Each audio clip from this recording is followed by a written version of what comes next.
Hi, everyone. Welcome to the Royals Rundown podcast presented by Royals Review.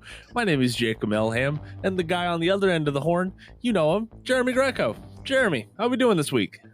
You know, Jacob, I went on Twitter last night, and one of the things I like to do when I'm bored is, I don't really watch much baseball, even the playoffs, unless the Royals are involved. So what I like to do sometimes is just log on to Twitter and be like, what are the people saying about the baseball games that are happening right now? So I logged on Twitter because I was bored. I was like, let's see absolutely no baseball tonight because the World Series doesn't start until Friday. Boo. Yeah, it is. I don't like it. I know we have baseball to look forward to, but we're about to hit that point in the year where there is no baseball to speak of.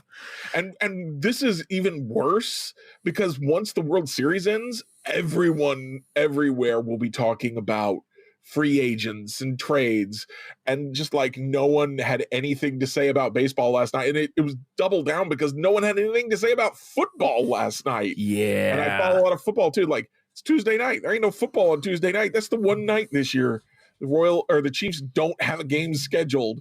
Mm-hmm. They have a game scheduled for every other day of the week at some point, but not on Tuesdays because there is no football on Tuesdays yet. Thank goodness. Yes, yet. I'm sure a streaming service somewhere will try to make Tuesday night football a thing. Goodness, I don't look forward to that. But one thing that I do look forward to when I get up in the morning is going and checking out Royals Rumblings only on RoyalsReview.com, your one-stop shop for all things Kansas City Royals related. The news, the analysis, the commentary you need as a Royals fan. The thing that is going to tide you over this offseason, because listen, you talked about folks with the trades and the free agency and stuff like that, Jeremy. There is still a lot to digest from the 2024 season. We feel like that's what we're going to talk about on this episode about. But if you want to look to the past, you want to look to the present and the future, you need to do so on RoyalsReview.com. So coming up in this episode, we continue our offseason grading / ranking with the infield. A lot of players to talk about there. Plus, we have to talk about some history being set around baseball and unfortunately mourn the loss of one of baseball's most recognizable players is how I would describe him. Yeah, absolutely. But speaking of the future, we do need to go down to Arizona real quick, where the Kansas City Royals future players. It is pretty toasty down there. I'm enjoying the 60s and 70s but it's here a in dry Virginia. heat. It is. At least it's a dry heat. Okay, it's not humid. Speaking of heat, Royals are heating things up down there, I hear. Yes, they are. Yes, they are. Especially Jack Caglione and Carter Jensen, who are just absolutely mashing right now for the surprise.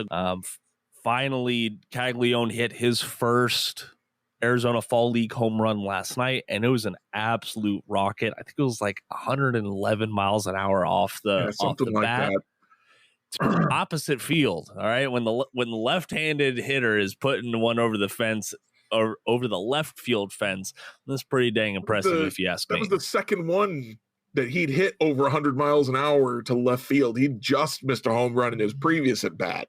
Yep, he just barely 406 feet on that home run. That is an absolute no doubt. That's out of pretty much everywhere. Yes, exactly. But he wasn't the first Royals prospect to go deep. Just Tuesday night, Carter Jensen, a 2021 third-round pick, if you don't recognize the name, he put 400 with an exit velo of 105 to his name.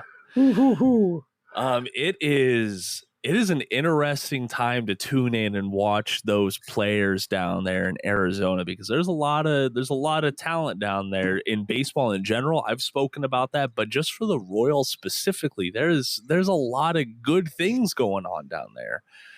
Jeremy, I know you were commenting on how, Caglione's a bust, though, so we really shouldn't be caring about it. Everyone told me he's a bust. He only had 2 home runs in his first minor league games, and then some other commentator was like, he looks worn out. I don't know what he could possibly be getting from this. And then every batted ball last night was over 99.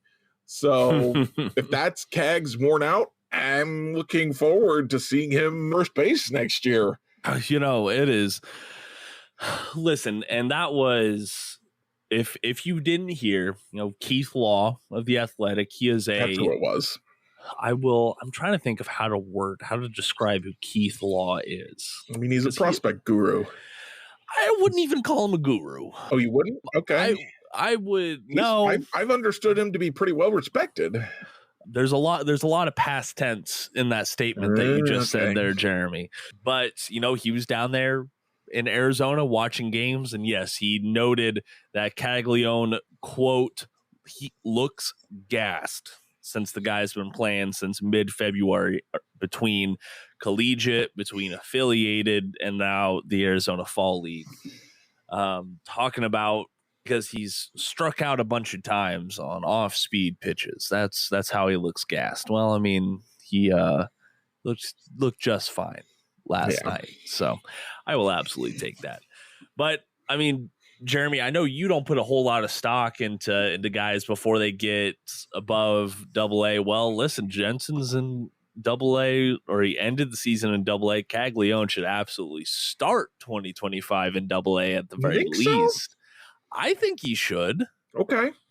I mean, I don't see the value to at least start him in high A and give him a chance to just really get off to a running start. Couple weeks there, that's fair. Hopefully destroying high A pitching and then go to AA. Fair enough. I mean, you also, of course, do that, run the risk of he slumps to start the year and he's like, I can't even handle high A. What am I gonna do? Yeah, that's a pretty big gamble, but that's what prospect life is, I imagine. Yeah, I mean, being a prospect is a gamble. Congratulations. Welcome to the show. No, it is. I'm very encouraged to see stuff like this down in Arizona. Folks, if you want to watch the action, it is free. Okay, you can go to MLB TV. It is free to watch any one of the games down there. It's about 50-50 on the ones that have StatCast. So we were talking about exit velocity and distance and things like that. It's about a 50-50 shot on if those are available. I forget who did it, Jeremy, but there was someone out there who put together a spreadsheet of every single one of the games. And sounds like something Preston or Greg would do. It was a national prospect. Oh, guy. Okay.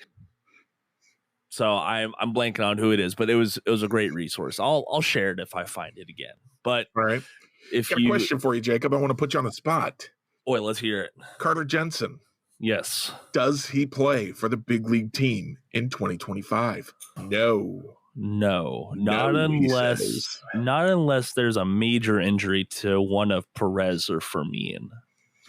That's interesting. I am kind of sitting here right now believing that Freddie Fermin will not be a Kansas City Royal come the end of March. Okay. So we might be in a pickle then, huh? Yeah, I mean, they'd have to sign some kind of veteran.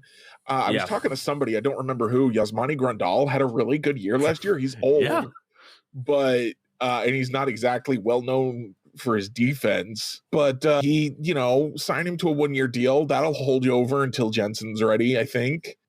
Because if we don't see Jensen, I think we might see Jensen. By the way, this is my take. I think we'll probably see him by the end of the year. Okay.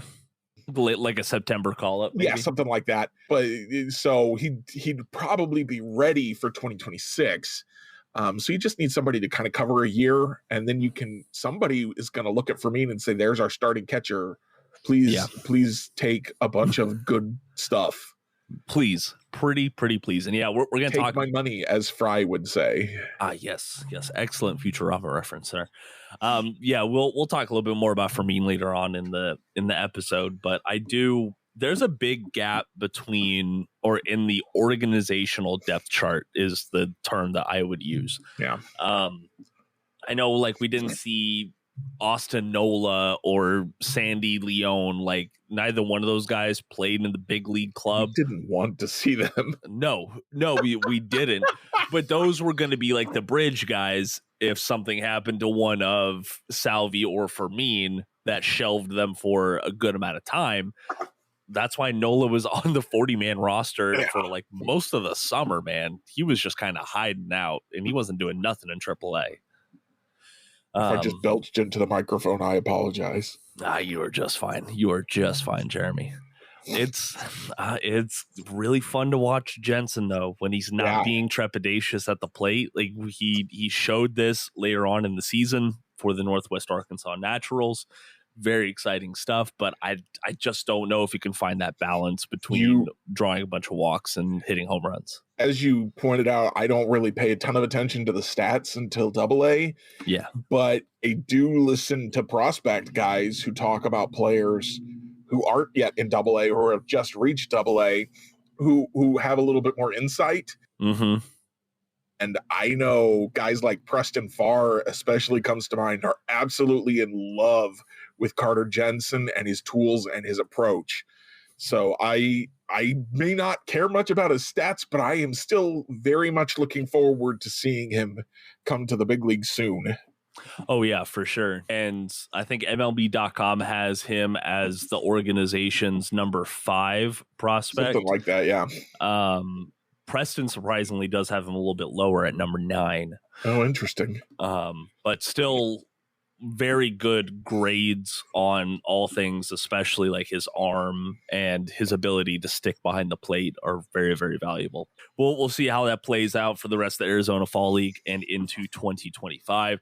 Let's go ahead and pivot on over to the Royals infield. A bunch of players to talk about this episode. If you missed us talking about the rotation and the outfield, never fear. Go ahead and scroll on back in the episode feed and find those. A lot of good conversations about like the outfield was pretty consensusly disappointing, and the inverse was the rotation, which was pretty much elite by all metrics and just absolutely exceeded expectations. The infield is more of a mixed bag.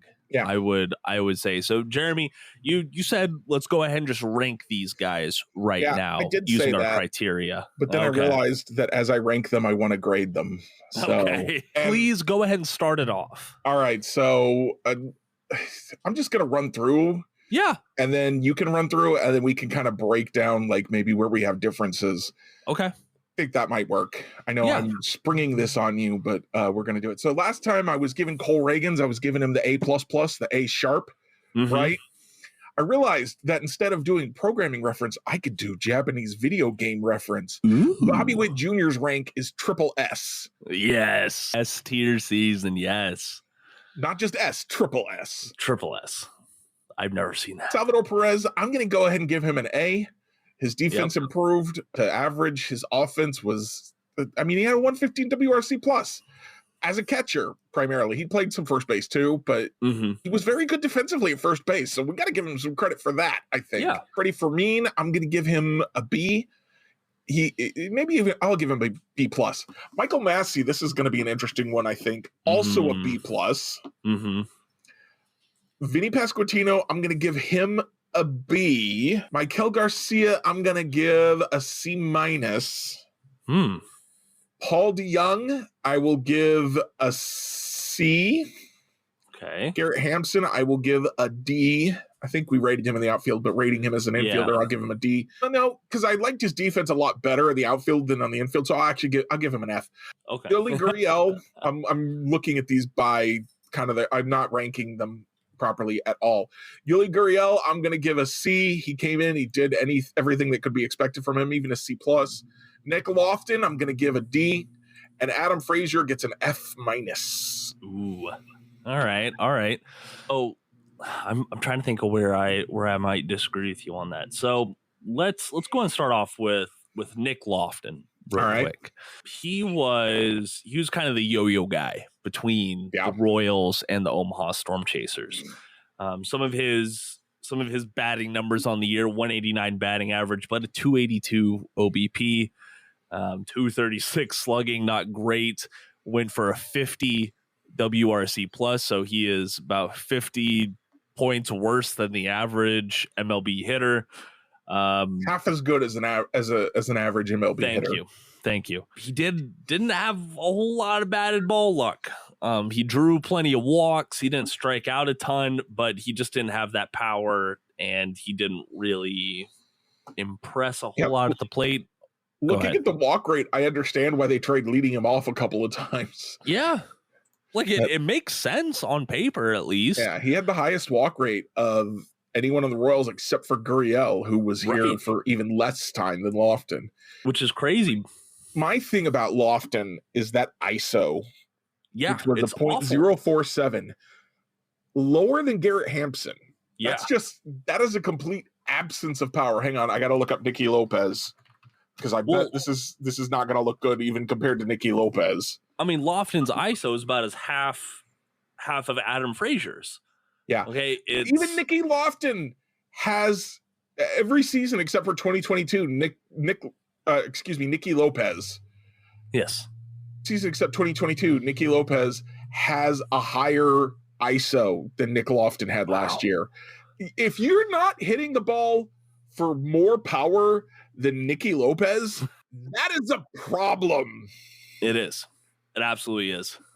There's no way to make that sound good. You're unplayable. Yeah.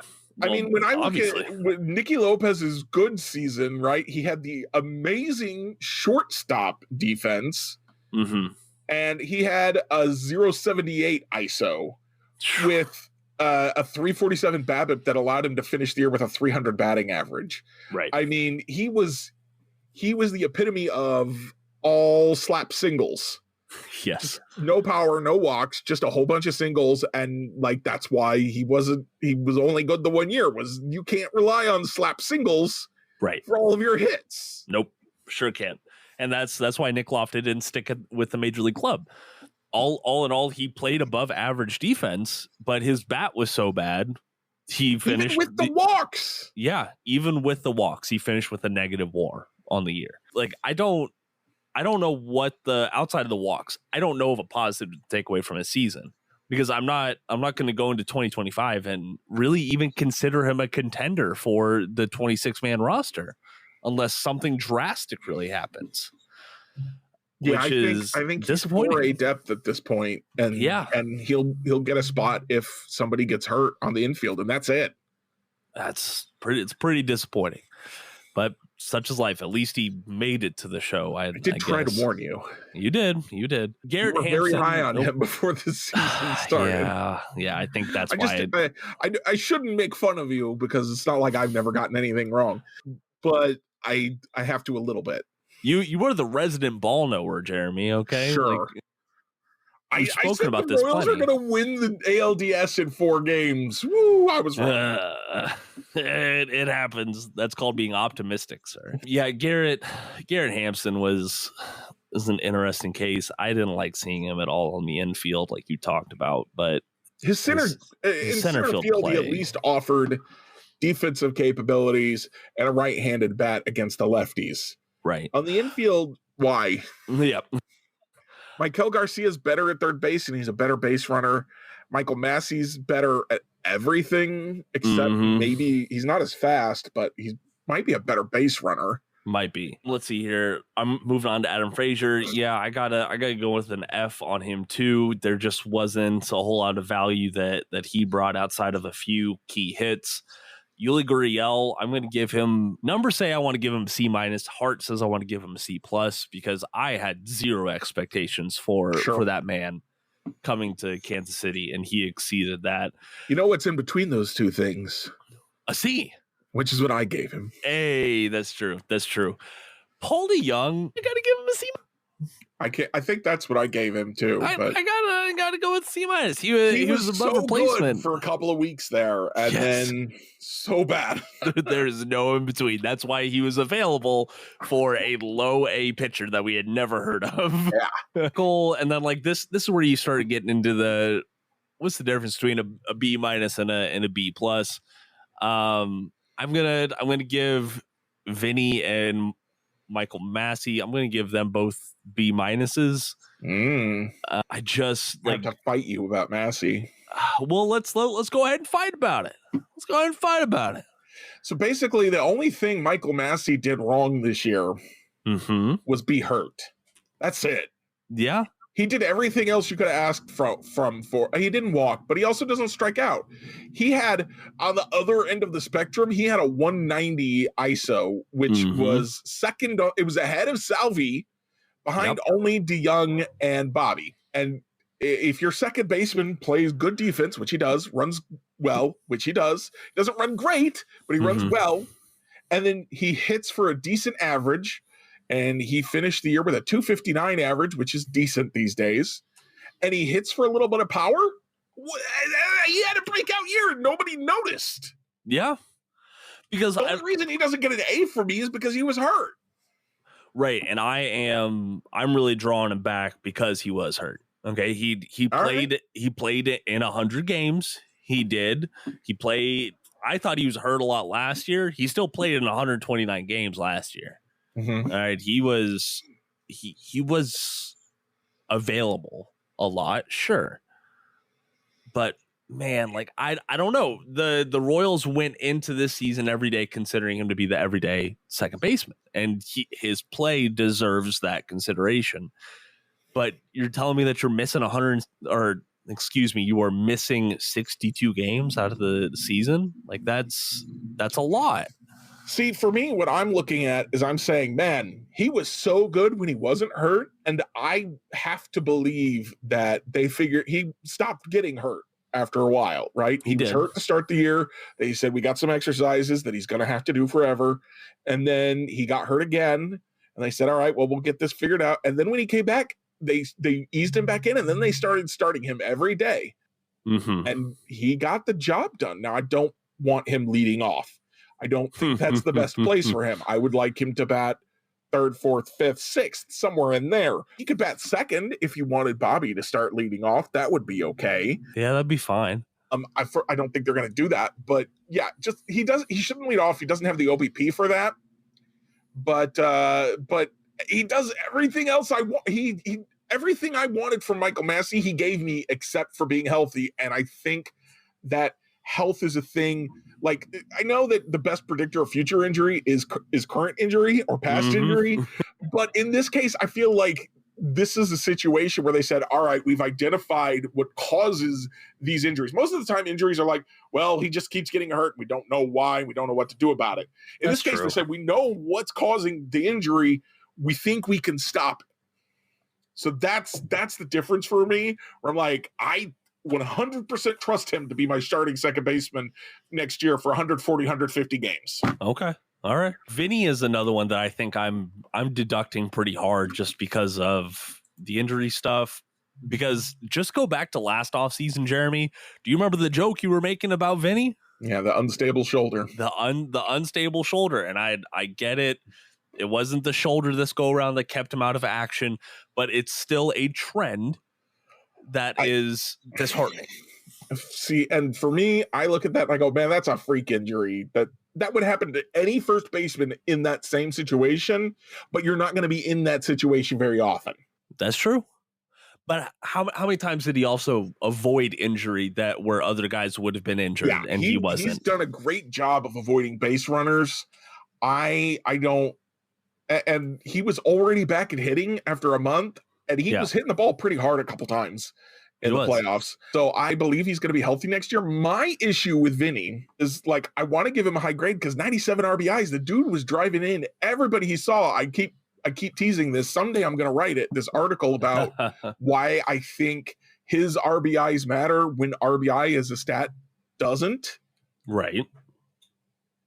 But I haven't got there yet. But I will. Maybe sometime this offseason. But maybe at the same time, he had a 108 WRC plus as a first baseman with not particularly good defense. Fangraphs gave him a negative 7.6 on defense, which would be the worst among all the infielders for the Royals. Not great. No, not great, Bob. Not great at all. But he started off so cold. He did. And then he missed a month. So I have to hope he can do better next year. I have to hope. I hope he can as well. I can't guarantee it. So that's why I'm like, I can't give you a B or a B plus. You've got to show me either A, that this RBI thing is real and repeatable, or you've got to show me you could be healthy, or you've got to show me that your bat is a little bit like get up to a 115 WRC plus and do everything else you've been doing. Yeah. And then we're good. Yeah. I think you don't got to get up to 140, 150. No. I'd love it if you did, Vinny. It would be so awesome. We're clear. It would be great. But get up to 115 and keep doing everything else. And that's fine. But that's not where he was. So no. That was why I was like B-. So, which I think is what you ended up giving him too, but still. Yeah. So here's the point that we're at with Vinny Pasquantino. We just saw him for, I would consider, his third season. Okay, he's got 264 games across 3 years. That's not 2 seasons worth of games. It's not. You can't say this was his third season. He barely played last year. 61 games last year. That's a third of a season. That's not a real season. And the year before that, he played 72. This was his first full season at the big league level. So how many seasons would you consider Freddie Fermin having? Freddie Fermin, I would say he had 2. Okay. He has 184 games. A year and a half. I mean, the difference is that Freddie might have fewer games played, but he's a backup catcher. So he naturally plays fewer games over the course of a full season. That's okay. That's true. Even though, he did play in 111 games. Look at Seth Lugo and say he only played a fifth of a season because he only had 30 games. Okay, here's another one. How many games would you consider Michael Massey having? Or seasons would you consider him having? I would say 3 seasons, but he's got 3 over 100 now, right? No, he's got 281 games. Vinny has 264. All right, so I guess I probably wouldn't count 2022, so he's played 2 seasons. Okay. So all that played 2.5. Vinny's played 1.5, 2. Michael's played 2.5. All right. The other thing is that it's all consecutive for Michael Massey. Like, yeah, he didn't play 162 games, but he was hurt. He came back, whatever. He played again. Last year, Vinny got hurt at the beginning of the year and then didn't get to play again. That's like, did you really, if that was it, did you really play? I might give him, say Vinny played 1 season, his rookie year where he got called up partway through and be like, okay, that's a season. But last year shouldn't count to me. Okay. All right. I only bring that up to say we're at the point where folks are going to start talking about the next extension candidate. Okay. This fan base got really excited, really riled up with the Bobby Witt Jr. extension, as they should have been. But I think that it's a little premature to look at Vinny Pasquantino and say he deserves an extension. That's all I was trying to get at. Even if Vinny was hitting at a 130 WRC plus this year, it would be too early to talk about him as the next extension, because the next extension, Jacob, is Cole Reagans. Cole Reagans, yeah. Yeah, I think we can all agree Coke Reagans needs the next bump in pay. Coke? Did you just say Coke Reagans? Yes, I did. Oh, because bump. Okay. Yes. Get it? I do not endorse. Actually, I don't care if you do drugs. Never mind. Moving on. Y'all can do drugs if you want. Just don't do anything stupid while you're doing the drugs. Okay. And don't tell anyone I gave you permission. That too. Don't tell your parents I said that. Okay. I don't know how many underage listeners we have. If you're underage, do not do drugs. It will don't do it. Like let your brain finish developing it before you start messing with it, okay? Yes, please. Hey, Freddie, I got to give him a B. I get it. The bat was a little less valuable than, say, Michael Massey or Vinny Pasquantino, but the glove was so much more valuable. Yeah. And the ripple effect. Nominee, crazy. Exactly. Like a finalist, quote unquote, whatever you want to call him. But that takes me to Salvador Perez, who I don't think that I really appreciated how great his entire season was. Yeah. He cooled off in the second half. He did undeniable, but like, you're still telling me this guy tied his career high in FWAR. He had a 115 weighted runs created plus. He got back to above average in nearly every aspect. His framing got better. He got better at limiting the base runners. Like, Salvi had a massive rebound season, and that is an underrated reason why this team did as good as it did. The problem with Salvi is he started off so hot. He did. And then magma hot. obviously he wasn't that hot for the rest of the year, but here from June 1st through the end of the season, he had a 94 WRC plus. Yeah. Which is not great, but for a catcher, that's pretty good. Yeah, it is. It's solid. Only problem is that he's batting cleanup. Yeah. And he didn't have a 5-hitter hitting behind him as often as he should have because Michael Massey was hurt a lot. And MJ Melendez and Hunter Renfroe were unreliable. Mm-hmm. And then just quickly, that takes me to Bobby Witt Jr. I mean, this man's gotten his flowers, and rightfully so. He's going to get a whole bunch of artwork to display this offseason. As he should. Some statuary, some what do you call those? Trophies? Well, yeah, but I was trying to think of a funny way to say it. Anyway. Oh, okay, all right. Sculptures. That's what I was trying to think. That was the word I was looking for. It's crazy to look at how Fangraphs breaks down his value, because it's like, oh, well, you have 5.6 for Salvi, like he was good. You have 3.4 for Vinny. Then you go to Bobby, who's at 59.3. Like, he was just otherworldly good for the Royals this year. So S tier. I've never seen a triple S tier before, so I can't. Oh, it's a thing. I can't say that. There are some games I can't think of any of them off the top of my head that go like D, C, B, A, S, S, S, S, S, S. There you go. Okay, so all this to say, the top infielders for the Royals are all coming back, which is good. Yep. I think some of the middling guys like Paul Young, Yoli, they're free agents. We'll see if they come back. I don't know. Adam Frazier, Garrett Hampson are as good as gone. What did you say? Fingers crossed. Well, Young can come back. If Gurriel comes back, that we've got a problem. Yeah, we shouldn't need Yuli Gurriel again. I don't think so. And I don't know, how would you react to a DeYoung 1-year deal? Like, I wouldn't be mad if they're about paying him to be a backup. If they're paying him to take Adam Frazier's spot, then okay, yeah, great. I don't want him to take Garrett Hampson's spot because I want Michael Garcia to take Hampson's spot. Right. Correct. So yeah, we'll see how that goes. Here's a lot of what I'm looking forward to this offseason.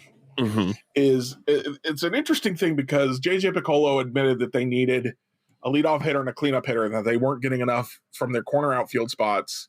I can't remember if he said they weren't getting enough from third base, but they weren't. But he also doesn't want to give up on Michael Garcia or MJ Melendez, and I don't want to give up on them either. I think they both deserve one more year with the Royals. What I don't want them to have is one more year of a guaranteed starting spot. What I want Garcia and Melendez to be are the first guys off the bench. Yes. And then if they break out the way that we've been hoping they would, and there's still good stuff in both of their profiles. Michael Garcia cut his strikeout rate by 6% last year. 6%. That's a lot. It's a lot to cut your strikeout rate by. He runs the bases like crazy. He's a great defender. He hits the ball hard. He just, he barrels it up as good as anybody. He had a 98th percentile barrel rate or square up rate, whatever it was. Dude, when he hits the ball. Yeah. But he's hitting it right at guys, and he's hitting it in ways to places that are most likely outs. Little liners to right field, ground balls on the infield. He's got, and I have to believe that eventually he'll figure this out. He's still so young. He is. But at the same time, I want him on the bench and be like, all right, Michael Garcia just broke out. Well, suddenly our lineup goes 10 deep.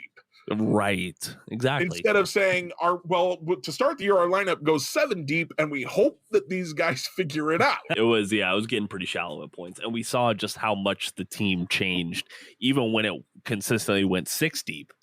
Like, I would be elated to actually have 9, 10 legitimate MLB batters at any given time. And this is the thing that the drum I'm going to keep beating is that the Royals had no depth in 2024. They made it to the playoffs because they were remarkably healthy. Yep. Yes, they lost Vinny Pasquantino for the last month of the year, but other teams lost players who were more important for longer. Yeah, they lost Michael Waka for a month in the middle there. Other teams lost more starters for longer. Yeah. I mean, the Guardians, look at the Guardians. They lost their ace. They did. Like 2 starts into the season, and they still won the division with over 90 games because they found the depth to pull it off. Mm-hmm. The Royals' next goal is to find depth. And part of finding that depth is going to be finding starters to force Michael Garcia and MJ Melendez into bench roles where they will be excellent bench pieces. Oh, yeah. No doubt. Somebody has a Michael Garcia on their bench. They feel pretty good about that. Somebody has Michael Garcia starting. This is the thing. Like, you look at Michael Garcia, people look at Michael Garcia, not you, Jacob, but people look at Michael Garcia and they go, well, he's not good enough to be the starter. Well, no. It's not his fault he was the starter. That's on the team. The team needs to put him in a position to succeed. Right now, that looks like a bench role. Mm-hmm. And that's what needs to happen next if the team wants to continue to get better. I think just with what we've seen from him, like on a personal level, what we've heard about him, I think like he would be excellent in like a spark plug role. Like just come in and have to just worry about that. And like, hey, I'm here to give a jolt. That's what I'm here to do. I think Michael Garcia would be great in that. I'm going to be interested if he plays winter ball this year. That should be. I wouldn't think so. You wouldn't think so? I think a lot of people thought that he was worn out from basically never taking a break. And the dude played into the playoffs this year. Yeah. Take some time, do some drills, work with the coaches, but maybe quit playing ball for a couple of months. Take a breath. Take a breath. All right. Well, that does it for our infield. So next go around, we are going to be talking about the bullpen. We've been kicking that can down the road just about as far as we can, Jeremy. Well, I wanted to do the infield. You asked me which to do. I wanted to do the starting rotation last time because I was not feeling it and I wanted something easy. Rotation was pretty easy. I wanted to do the infield today because I think the bullpen is the most interesting thing to grade, and so I wanted to save that for last. Okay, all right. Because I think there's going to be a lot of interesting discussions to be had there. I think so as well. So some other interesting things from around baseball before we get to the World Series talk, because I do want to get Jeremy's take on that.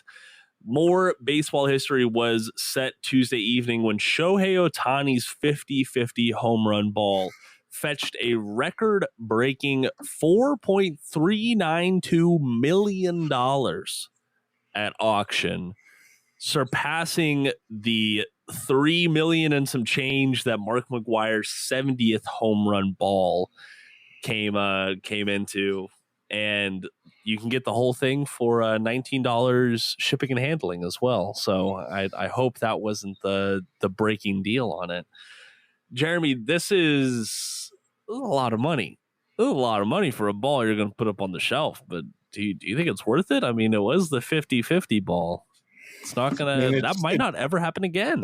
It is definitionally worth it because that's what someone paid for it. True. My thing is, let me skip to the end. Capitalism sucks. I hate that. What Shohei Ohtani obviously wanted that ball for his own collection. Now he can afford to have bid on it. Maybe he did. I don't know who won the ball. I don't either.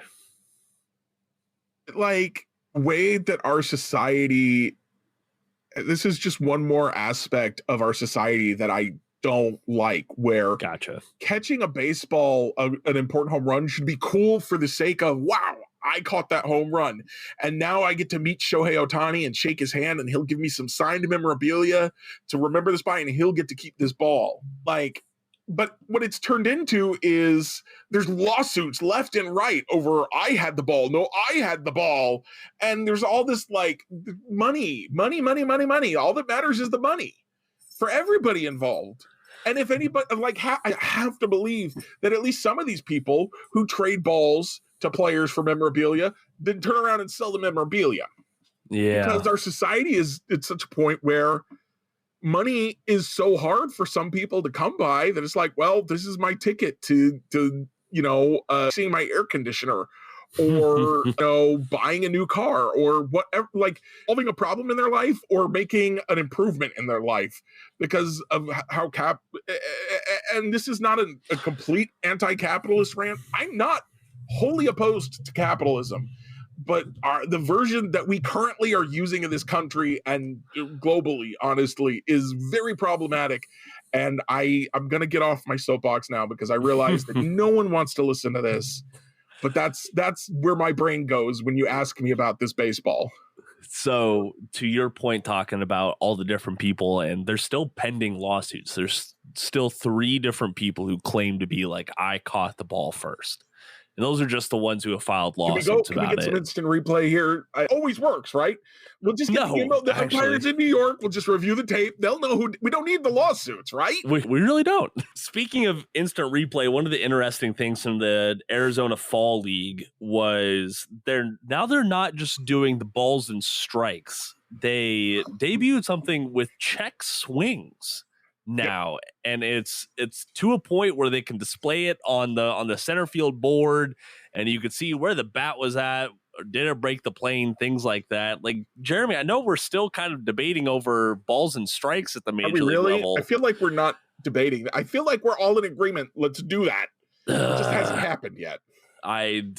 Listen, if we were all in agreement, then it would have happened by now, right? What MLB says, first of all, they have to fight the umpires. The umpires are like, no. MLB is like, well, the technology's not quite there yet. So they're still trying to work out the kinks, which fine, whatever. Which they work out the kinks to stuff like this in the Arizona Fall League. Yeah. And in the minors and in the associated independent leagues. Yeah, that too. Affiliated independent leagues. Let's say, is this something that you would want to see in Major League Baseball 5 years from now? The answer to that question depends primarily on how good is it. Okay. Is it going to be as good as our current replay system? If so, let's not bother. So I think that is a frustrating part about the replay system, because it's still it still has human error. It still has that human, what's it called? Human element is what I'm thinking of. The balls and strikes don't have that. Right. Okay? The automatic balls and strikes it's cameras and radars, and I don't know the whole system and how. Well, that's what the check swing is too, right? Right. It'll show the overhead shot of where the player's bat was at, and did they break the plane or not. So I think the technology is there. Now, when it comes down to like centimeters on if Juan Soto drew that walk or not, I think that'll get a little interesting. But I don't know, if the technology is there, I wouldn't complain about it. But like you said, they got to fight the umpires on that. Check swing stuff is so much less contentious than the other things that I'm a little bit like, why are we bothering? Okay, but like you said, if the technology's there and we can consistently get it right, then fine, let's do it. Yeah, my biggest issue, honestly, is the gamification, the sport, the gamesmanship of the current challenge system.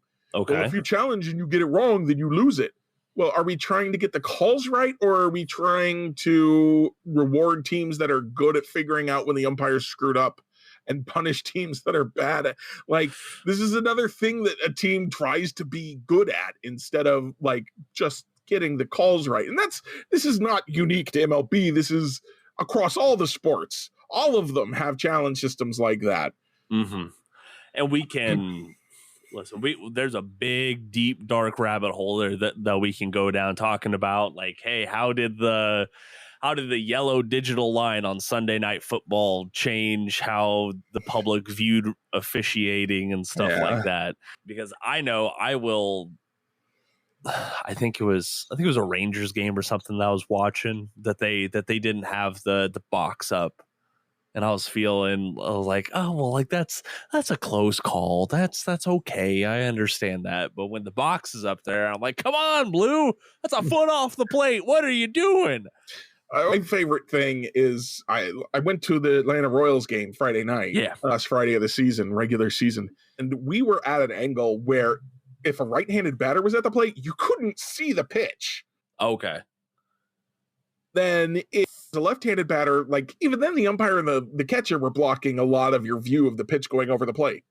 that did not stop anyone in our section from yelling at the calls that they didn't like. Every ball thrown by Max Fried was, "What are you doing?" And every called strike thrown by Brady Singer was, "What are you doing?" So I get it, but also I don't know that it matters that much. There you go. The box just makes us feel like we have something to point to.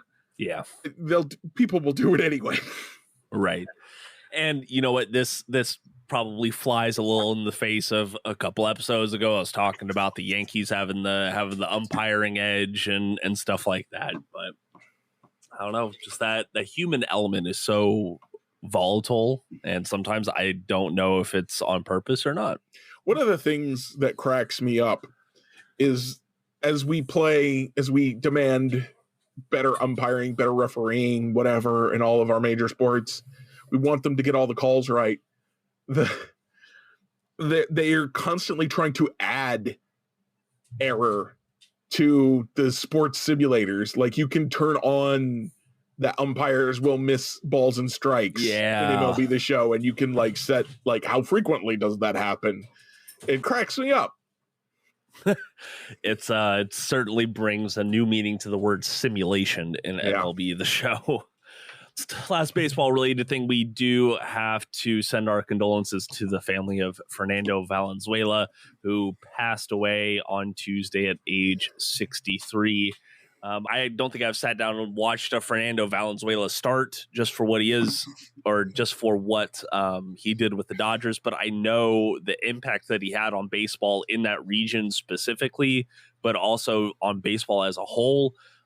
Even I've heard of Fernando Mania. I've saw him be the Grand Marshal at parades, and he was a great ambassador for the game. So I feel like this is a big loss in baseball from that era, especially.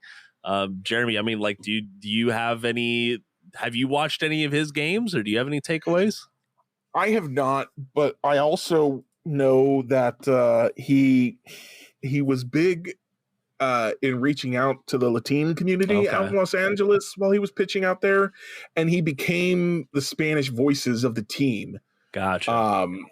After he retired, he was an announcer for the Dodgers until late this year when he abruptly left the booth due to his health issues that I guess ultimately led to his unfortunate passing.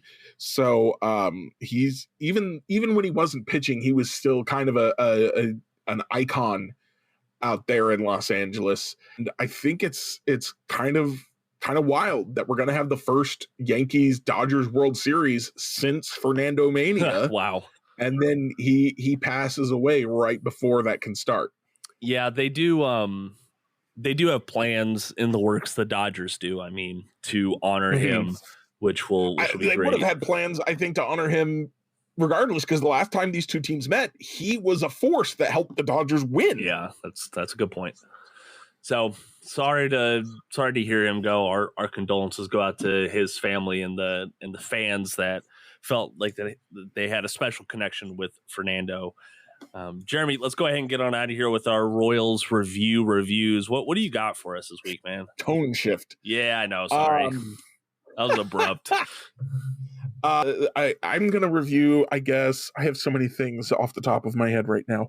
Review Immortals Phoenix Rising. Okay. An Ubisoft game. It's kind of a take on the same genre of adventure, open world adventure game as The Legend of Zelda, not Tears of the Kingdom, the one that came before that. I'm blanking on it, man. But the Switch games. Yeah. Except that instead of using that Zelda iconography, it's got Greek mythology stuff. I played it, and it wasn't amazing, but it had some like really good qualities. I loved the voice acting, and it had kind of a sarcastic sense of humor that was really fun. Like, it didn't take itself super seriously, which made it a lot more enjoyable when the game was like, combat was mediocre. The puzzle solving I had a blast with. So that if you're a big fan of the puzzle solving element of the Zelda games, then this could be a game for you. Okay. I believe it's available on all the systems. It's an Ubisoft game, so you have to look out for the Ubisoft stuff. but it's give it a solid 6, 7 out of 10. I thought it was an enjoyable game. Okay. Not my favorite, but I played it to platinum, which means it had something going for it. Games like that make you appreciate great games, I think. Absolutely. Yeah. You gotta play all kinds of games, and there are great games like Marvel's Midnight Suns. There are bad games, and there are the games that are like, yeah, this is a solid game, and it helps you see, like, okay, this game really is bad because it's not even as good as the solid game, or this game is really good because it's even better than the solid game. Right. So what was the name of that again, Jeremy? Immortals: Phoenix Rising, Fenyx. Oh, okay, gotcha. Thank you. My review this week is going to be over a book that I'm about 75% of the way done with. It's not one that you have to read from beginning to end to appreciate, so I'm going to go ahead and review it. It's called The Lead: Dispatches from a Life in the Press by Calvin Trillin. If you recognize that name, Trillin is a Kansas City native. He was born there in 1935, but he wrote a lot for the New Yorker and Time magazine from like the east to the mid 2010s. Like he was a writer for a long time. And what this is he wrote a lot about other journalists. And so this book is compiling all of those stories that he did about other journalists and their life and some of the struggles that they faced. I think it's interesting for longtime writers to go back and compile their stories by topic, and you get to see how they evolve and stuff like that. This is like the third or fourth book that he's done like this. He had one like, hey, this is all my humorous stuff. This is everything that I did reporting on race in America. And so now he's putting out, this is the stuff I wrote about other journalists. So I find it very, very good read. Sometimes it'll take me 2 minutes to read a piece. Sometimes it'll take me 25. Like it's a good change of pace. So if you want something new from a Kansas City guy, go read The Lead: Dispatches from a Life in the Press. It just came out this year, so you might be able to find it at your library. That's where I found it. Such a blessing for him to have access to all of that stuff that he wrote, to be able to print it. I'm just gonna latch on real quick and complain about like all the websites, especially gaming news websites, because I'm big in the gaming space, where they shut down and delete their servers and all that writing is just gone forever. Yeah, and it's definitely something that I'm scared of. If that just up and happened to like Royals Review or Kings of Kaufman one day. But that's why we got to save our own files. Keep it moving. Yeah, I should probably do that, huh? It might be a good off-season project. But that is going to do it for today on the Royals Rundown podcast. Thank you so much for joining us. If you're interested in never missing another episode, which we hope you are, make sure you follow or subscribe to the podcast wherever you are listening. Also, if you want to leave us a review, good, bad, or ugly, go ahead and hit that review button. But most importantly, if you want to follow along with us, our social media links are down in the podcast description below. He is Jeremy Greco. I am Jacob Milham. Thank you for joining us today. And until next time, go Royals.